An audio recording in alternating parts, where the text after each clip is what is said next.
नमस्कार विद्यार्थियों, मैं डॉक्टर सुनीता गहलोत, सह आचार्य सम्राट पृथ्वीराज चौहान, राजकीय महाविद्यालय अजमेर, एमए उत्तरार्ध द्वितीय प्रश्न पत्र आधुनिक काव्य की कक्षा में आपका स्वागत करती हूँ।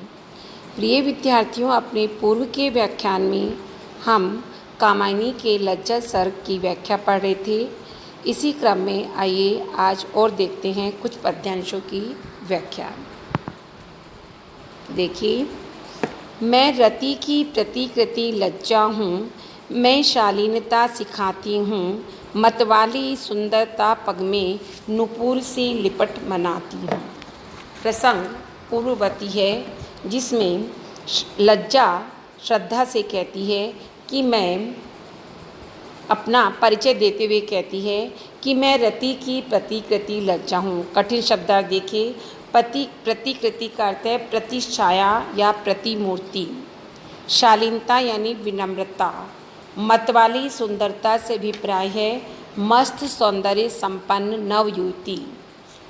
पग यानी पैर, नुपुर यानी घुंघरू, लिपट यानी लिपट कर, और मनाती हूँ यानी रूठे हुए राजा को मनाने का कार्य या अनुनय विनय करने का कार्य। तो देखिए, लज्जा श्रद्धा को अपना परिचय देती हुई कहती है कि हे बालिके, मैं रति की प्रतिकृति लज्जा हूँ।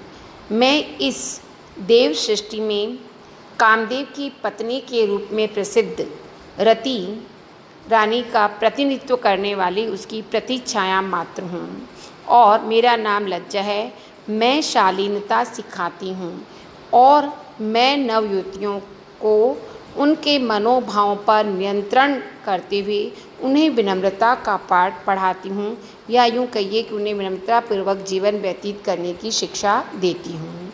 मतवाली सुंदरता पग में नुपुर सी लिपट मनाती हूँ। इसके अतिरिक्त जैसे उन्मत्तता के साथ नाचने वाली किसी सुंदर नर्तकी के पैरों में लिपटे हुए घुंघरू बार बार बजकर उसे और अधिक नाचने से रोकने के लिए अनुनय विनय करते हैं, ठीक उसी प्रकार से मतवाली सुंदरता उन्मत्त यौवन से भरी हुई सुंदर नवयुवतियों के शरीर में व्याप्त होकर मैं उन्हें प्रेम मार्ग पर बिना सोचे समझे बढ़ने से रोकने के लिए प्रार्थना किया करती हूँ। विशेष देखिए, यहाँ कवि ने लज्जा के दो प्रमुख कार्यों की ओर संकेत किया है। पहला तो शालीनता सिखाने का कार्य और दूसरा प्रेम मार्ग पर अबाध गति से बढ़ने से रोकने का कार्य। क्योंकि यदि लज्जा का उदय न हो तो नवयुवतियाँ निर्लज्ज होकर असंयत जीवन व्यतीत करती हुई संपूर्ण समाज को भ्रष्ट कर सकती है। अतः कवि का कथन अत्यंत उपयुक्त है और सूक्ष्म निरीक्षण से युक्त है। कवि ने लज्जा की तुलना पग में लिपटे हुए नुपुर से करके लज्जा नामक मनोभाव का एक सजीव बिंब प्रस्तुत किया है और उसे एक ब्रेक के समान बताया है, जो नारी के जीवन की अबाध गति को रोकने का कार्य करता है। इसमें उपमा अलंकार है। नुपुर सी लिपट मनाती हूँ में उपमा अलंकार है और मतवाली सुंदरता में विशेषण प्रिय अलंकार और उपादान लक्षणा का प्रयोग हुआ है। आगे देखिए, लाली बन सरल कपोलों में आँखों में अंजन सी लगती, कुंचित अलकों सी घुंघराली मन की मरोर बनकर जगती। आगे लज्जा कहती है कि हे बालिके, श्रद्धा से, लाली बन सरल कपोलों में कि मैं नवयुवतियों के कोमल गालों में झलकने वाली लाली के रूप में प्रकट होती हूँ। क्योंकि युवतियों के हृदय में लज्जा उत्पन्न होने पर उनके गाल जो है वो लाल पड़ जाते हैं, आँखों में अंजन सी लगती, और मैं युवतियों की आँखों में काजल के समान स्वाभाविक कालिमा के रूप में प्रकट होती हूँ, जिससे उनकी आंखें ऐसी जान पड़ती हो मानो कि काजल लगा हुआ हो। लज्जा का उदय होने से युवतियों की आंखों में एक प्रकार का कालिमा छा जाती है।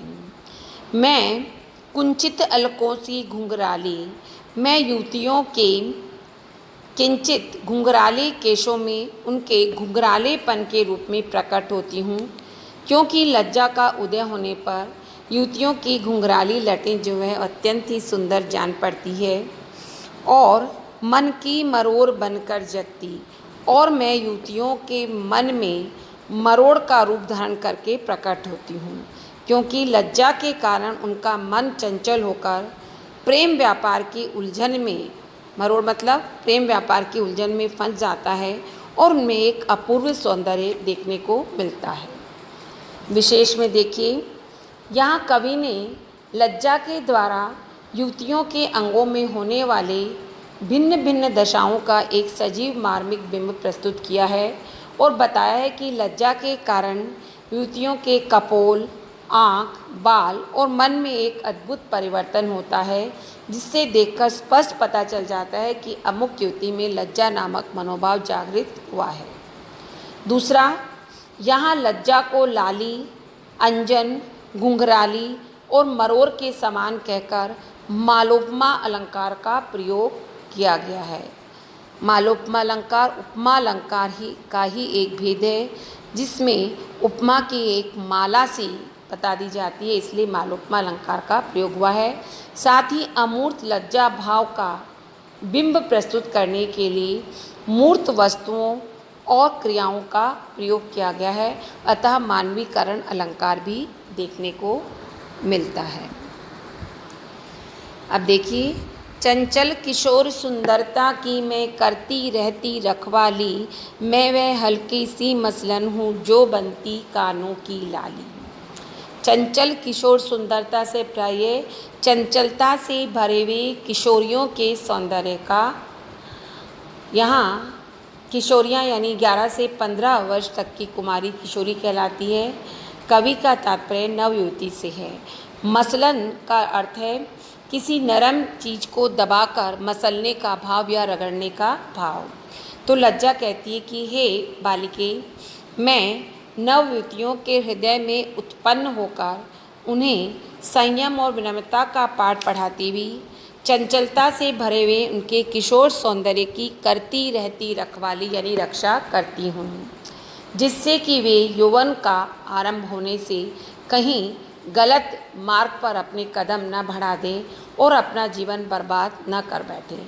इस प्रकार से मैं किशोरियों को बुरे कार्य करने से रोकती हूँ, और मैं वह हल्की सी मसलन हूँ जो बनती कानों की लाली, और मैं उनको बुरे कार्य करने से रोकने के लिए उन्हें दंड देते हुए, जैसे किसी के कान उमेट दिए जाते, मसल दिए जाते हैं, तो उमेटने से जैसे वह स्थान लाल पड़ जाता है, ठीक वैसे ही मैं भी युवतियों के शरीर में एक हल्की मसलन के रूप में प्रकट होती हूँ, जिसके कारण उनके कानों में लाली झलकने पड़ती है, क्योंकि जब लज्जा का उदय होता है तो नवयुवतियों के गाल ही नहीं उनके कान भी लाल पड़ जाते हैं।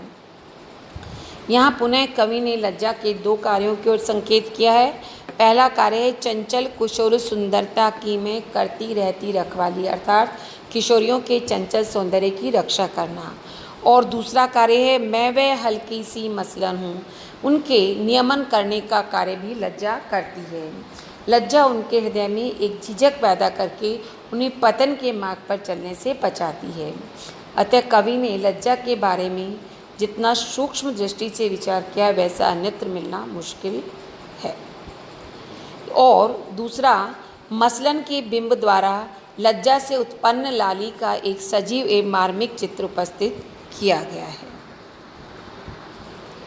आगे देखिए, हाँ ठीक, परंतु बताओगी मेरे जीवन का पथ क्या है, इस निविड़ निशा में संस्कृति की आलोकमयी रेखा क्या है। लज्जा की इन उपदेशपूर्ण बातों को सुनकर श्रद्धा कहती है कि हाँ, जो कुछ तुमने कहा वह तो बिल्कुल ठीक है और तुम्हारे इन सभी बातों को मैं अच्छी तरह समझ गई हूँ, परंतु अब क्या तुम मुझे बताओगे कि मेरे जीवन का निश्चित मार्ग क्या है। अर्थात कहने का प्राय है कि मुझे किस तरह अपना जीवन व्यतीत करना है, क्या मैं मनु के प्रणय निवेदन को स्वीकार कर लूँ अथवा नहीं। आगे वो कहती हैं कि इस निबिड़ निशा में संस्कृति की आलोकमयी रेखा क्या है? कि क्या तुम मुझे बताओगे कि मैं इस संसार में घने अंधकार में भटकने वाले व्यक्ति की तरह भटक रही हूँ और मेरी समझ में कुछ नहीं आ रहा कि मैं क्या करूँ। मैं मनु के प्रणय निवेदन को स्वीकार करूँ अथवा नहीं। इसलिए तुम ही बताओ कि मेरे इस गहन अंधकार में आलोकमयी रेखा, प्रकाश की रेखा मुझे कैसे प्राप्त होगी, अर्थात मैं जीवन को किस प्रकार से उचित ढंग से व्यतीत कर पाऊंगी, इसका ज्ञान मुझे कहाँ से मिलेगा। विशेष में देखिए, यहाँ पर कवि ने प्रतीकात्मक शैली का प्रयोग किया है। इसी कारण निविड़ निशा, संस्कृति और आलोकमयी रेखा में रूपकातिशयोक्ति अलंकार का प्रयोग हुआ है। तथा निविड़ निशा और आलोकमयी रेखा के द्वारा एक प्रकार से कवि ने किम कर्तव्य विमूढ़ता और जीवन यापन के ज्ञान संबंधी भाव जो है वो अत्यंत ही मार्मिक बन पड़े हैं। अगला देखिए, यह आज समझ तो पाई हूँ मैं दुर्बलता में नारी हूँ, अवयव की सुंदर कोमलता लेकर मैं सबसे हारी हूँ। अब श्रद्धा कहती है लज्जा से, मैं केवल आज इतना ही समझ पाई हूँ कि मैं एक दुर्बल नारी हूँ, अर्थात पुरुष की अपेक्षा मुझ में बल कम है, मैं उसकी शक्ति के सामने कमज़ोर हूँ। अवयव की सुंदर कोमलता लेकर मैं सबसे हारी हूँ। मेरे शरीर के अंग अत्यधिक सुंदर और कोमल है और अपनी इस दुर्बलता और कोमलता के कारण ही मुझे पुरुष जाति के समक्ष हार माननी पड़ी है, क्योंकि मेरे हृदय में पुरुष के समान कठोरता नहीं है। उसमें कोमलता, दया, करुणा, ममता आदि भाव भरे हुए हैं। विशेष में देखिए, यहाँ पर कवि ने नारी के शरीर एवं उसके हृदय का विश्लेषण करके उसे पुरुष की अपेक्षा दुर्बल कहा है तथा अंगों में भी अधिक उसे पुरुष के समक्ष अधिक सुकुमार और कोमल ठहराया है। आगे देखिए, पर मन क्यों इतना ढीला अपना ही होता जाता है, घनश्याम खंड सी आँखों में क्यों सहसा जल भर आता है। श्रद्धा कहती है लज्जा से कि यह तो ठीक है कि मेरे अंग अत्यंत सुकुमार है, मेरा मन कोमल है और मेरे अंदर पुरुष की अपेक्षा कम बल है, किंतु पर मन भी क्यों इतना ढीला। परंतु मेरा मन तो अत्यंत सुदृढ़ और शक्तिशाली था, परंतु आज न जाने क्या हो गया है कि वह स्वयं भी अत्यंत ढीला होकर मनु की ओर फिसलता ही जा रहा है और रह रहकर घनश्याम खंड सी आँखों में काले बादलों के टुकड़ों के समान इन दोनों आँखों में रह रहकर अचानक प्रेम के अश्रुजल भर आते हैं। विशेष में देखिए, यहाँ कवि ने लज्जा द्वारा उत्पन्न प्रेम भावना की ओर संकेत किया है, क्योंकि रति भावना के कारण ही स्त्रियों के अंग ढीले पड़ जाते हैं और उनका मन रह रहकर प्रेमी की ओर दौड़ने लगता है और आँखों में प्रेमाश्रु भरे रहते हैं। घनश्याम खंड के वर्णन द्वारा आँखों का एक अत्यंत ही चित्ताकर्षक दृश्य बिंब प्रस्तुत किया गया है। ढीला होना एक क्रिया है, अतः ढीला होना स्थूल वस्तु का धर्म है, परंतु प्रसाद ने मन के लिए इसका प्रयोग करके क्रिया में एक सौंदर्य पैदा कर दिया है और रंग साम्य और गुण साम्य के आधार पर घनश्याम खंड सी आँखों में उपमा अलंकार का प्रयोग हुआ है। आगे देखिए, छायापथ में तारक द्युतिसी झिलमिल करने की मधुलीला, अभिनय करती क्यों इस मन में कोमल निरीहता श्रमशीला। छायापथ यानी आकाश गंगा, तारक द्युति करते तारों की ज्योति, झिलमिल करने मतलब झिल मिलाना और मधुलीला यानी मधु क्रीड़ा या आनंदमयी काम क्रीड़ा। अभिनय करती मतलब जागृत होती, बार बार उठती। कोमल निरीहता श्रमशीला का प्राय है कोमलता, भोलापन तथा परिश्रम से भरी हुई। तय श्रद्धा लज्जा से कहती है कि जिस तरह आकाश गंगा में अनगिनत तारों की ज्योति झिल मिलाती हुई मधु क्रीड़ा करती हुई सी जान पड़ती है, उसी तरह न जाने क्यों मेरे मन में भी बार बार ऐसी तीव्र इच्छा उठती है कि मैं भी मनु के साथ कोमलता, भोलेपन और थकावट से भरी हुई काम क्रीड़ाएँ करूं और युवा जीवन के अभीष्ट आनंद को प्राप्त करूं। विशेष देखिए, यहाँ कवि ने आकाश गंगा में तारों की ज्योति का वर्णन करके मधुलीला के अभिनय का सजीव क्रियाबिंब प्रस्तुत किया है और साथ ही यह भी स्पष्ट किया है कि प्रेमियों के मन में अनगिनत काम क्रीड़ाएँ करने की अभिलाषाएँ उत्पन्न होती है और इसलिए उसे झिलमिल कहा है। ठीक वैसे ही जैसे कि तारों की ज्योति झिलमिलाती दिखाई देती है, वैसे ही उनके मन में भी अनेक प्रकार की इच्छाएं झिलमिलाती रहती है। और यहाँ पर छायापथ में तारक द्युतिसी में उपमा अलंकार का प्रयोग दृष्टव्य है। निसंबल होकर तिरती हूँ इस मानस की गहराई में, चाहती नहीं जागरण कभी सपने की इस सुधराई में।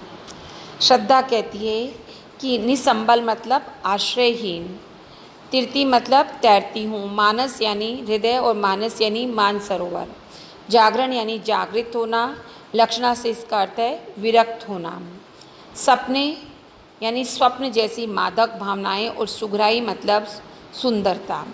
श्रद्धा कहती है कि जैसे कोई व्यक्ति किसी गहरे सरोवर में गिर जाने पर असहाय होकर वहाँ तैर रहता है, वैसे ही मैं भी अनुराग की मधुर भावनाओं से भरे हुए इस हृदय की गहराई में निमग्न होकर आश्रयहीन होकर तैर रही हूँ और बहुत प्रयत्न करने पर भी जैसे सरोवर की गहराई में फंसे हुए व्यक्ति को किनारा नहीं मिलता, वैसे ही मैं बहुत प्रयत्न करती हूँ फिर भी एक निश्चय पर नहीं पहुँच पाती।